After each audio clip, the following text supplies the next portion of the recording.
Sahabat info hari ini, saya akan mengajak Anda untuk bersama-sama menyaksikan keanekaragaman dunia melalui informasi terbaru. Jangan lupa tekan tombol langganan dan lonceng notifikasi, supaya Anda tidak ketinggalan kabar seru berikutnya.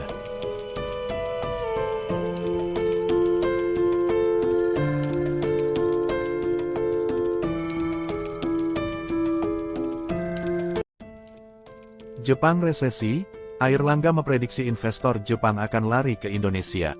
Resesi adalah kondisi ekonomi di mana terjadi penurunan signifikan dalam aktivitas ekonomi secara umum.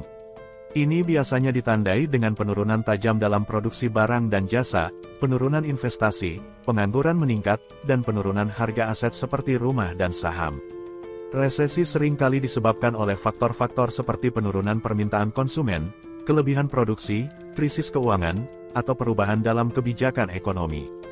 Resesi dapat memiliki dampak yang luas, termasuk pengurangan pendapatan, kesulitan keuangan bagi bisnis dan individu, serta penurunan kesejahteraan sosial secara umum. Menteri Koordinator Bidang Perekonomian Airlangga Hartarto, optimistis Indonesia akan diserbu investor dari Jepang, di tengah resesi yang kini terjadi di Jepang. Pola perilaku investor biasanya akan berpindah dari negara yang ekonominya tengah melambat, ke negara-negara yang ekonominya masih mencatatkan pertumbuhan tinggi, seperti Indonesia dan negara ASEAN lainnya. Biasanya kalau dalam waktu resesi mereka butuh pertumbuhan ekonomi, mereka akan melihat, salah satu yang regen, bisa tumbuh adalah ASEAN, jadi justru dengan resesi di Jepang saya berharap investasi dari sana, akan semakin mengalir ke Indonesia, tegas Airlangga. Serupa dengan Airlangga, senior analis dari Indonesia Roni Sasmita, sebelumnya juga telah mengatakan, di tengah tren perlambatan ekonomi yang terjadi pada sebuah negara, biasanya diiringi dengan relokasi industri ke negara-negara yang ekonominya masih tumbuh cepat. Karena situasi domestiknya terkontraksi, peluang investor, seperti dari Jepang mencari lahan investasi di Indonesia, yang pertumbuhannya masih sangat positif, tentu semakin besar, kata Roni. Apalagi Jepang merupakan salah satu negara yang masuk ke dalam golongan 5 negara penyumbang investasi asing langsung terbesar ke Indonesia.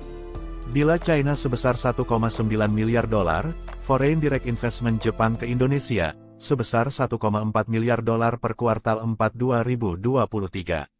Sedangkan untuk sepanjang 2023, total realisasi FDI China ke Indonesia, sebanyak 7,4 miliar dolar menempatkannya di posisi kedua dari 5 besar, penyumbang FDI ke Indonesia, sedangkan Jepang ke Indonesia 4,6 miliar dolar atau di posisi keempat.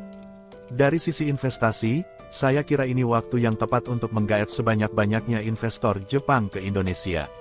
Karena Jepang berpeluang akan menambah stimulus, untuk mengerek permintaan dalam negerinya di satu sisi, dan semakin menekan suku bunga perbankan yang akan melonggarkan likuiditasnya, ucap Roni. Sebagaimana diketahui, Jepang yang pernah menjadi negara dengan ekonomi terbesar kedua di dunia, melaporkan kontraksi selama 2 kuartal berturut-turut pada Kamis tanggal 15 Februari tahun 2024. Ekonomi turun 0,4% secara tahunan pada kuartal 4 2023, setelah melaporkan kontraksi atau minus 3,3% pada kuartal 3 2023.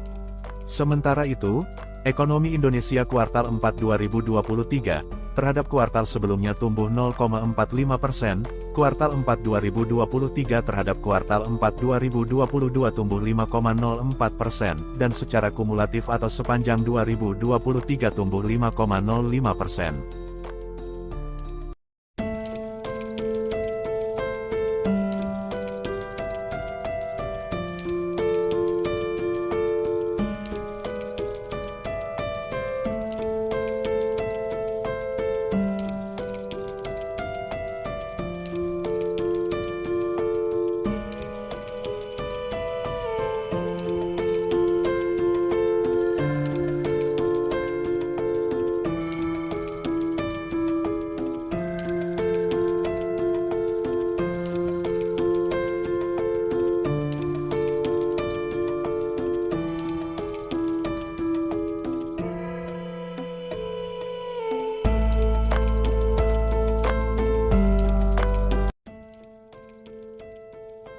Pemerintah dan bank sentral biasanya berupaya untuk mengatasi resesi dengan menggunakan kebijakan moneter dan fiskal untuk merangsang pertumbuhan ekonomi, seperti menurunkan suku bunga, meningkatkan pengeluaran publik, atau memberikan stimulus kepada sektor-sektor tertentu dalam upaya untuk mengurangi dampak negatif resesi.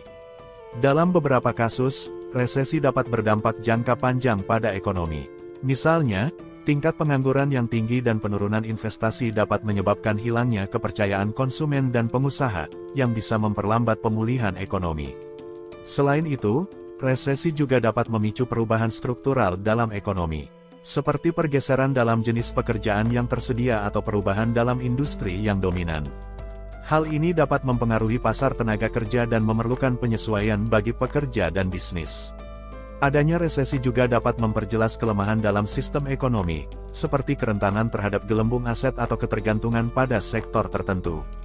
Ini dapat mendorong pemerintah dan lembaga keuangan untuk melakukan reformasi guna mencegah terulangnya resesi di masa depan.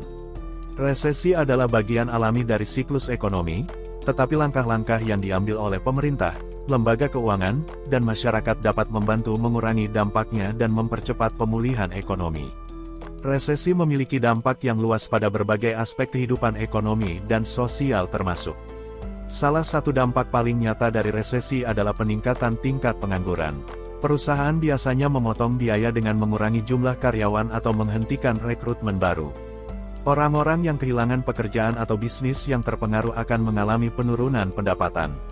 Ini dapat mengakibatkan kesulitan finansial, kesulitan membayar tagihan, atau bahkan kehilangan rumah. Karena penurunan pendapatan dan kekhawatiran akan masa depan ekonomi, konsumen cenderung mengurangi pengeluaran mereka. Ini dapat berdampak negatif pada bisnis, yang kemudian dapat mengalami penurunan penjualan dan pendapatan. Resesi seringkali dipicu oleh krisis keuangan yang mempengaruhi sektor-sektor tertentu, seperti pasar perumahan atau pasar keuangan. Hal ini dapat menyebabkan kerugian besar bagi investor, bank, dan lembaga keuangan lainnya. Selama resesi, harga aset seperti rumah, saham, dan properti komersial cenderung turun. Hal ini dapat mengakibatkan kerugian bagi individu dan perusahaan yang memiliki investasi dalam aset tersebut. Resesi dapat meningkatkan ketidaksetaraan ekonomi dan menyebabkan peningkatan kesenjangan sosial. Hal ini dapat memicu masalah sosial seperti peningkatan kemiskinan, peningkatan kriminalitas, dan penurunan kesehatan mental. Perusahaan cenderung membatasi investasi dan inovasi selama periode resesi karena ketidakpastian ekonomi. Ini dapat menghambat pertumbuhan jangka panjang dan daya saing ekonomi. Individu, perusahaan, dan pemerintah mungkin harus mengambil lebih banyak hutang untuk bertahan selama resesi. Hal ini dapat meningkatkan beban hutang dan menyebabkan masalah finansial jangka panjang.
Sahabat info hari ini, terima kasih sudah menyempatkan waktu untuk menonton.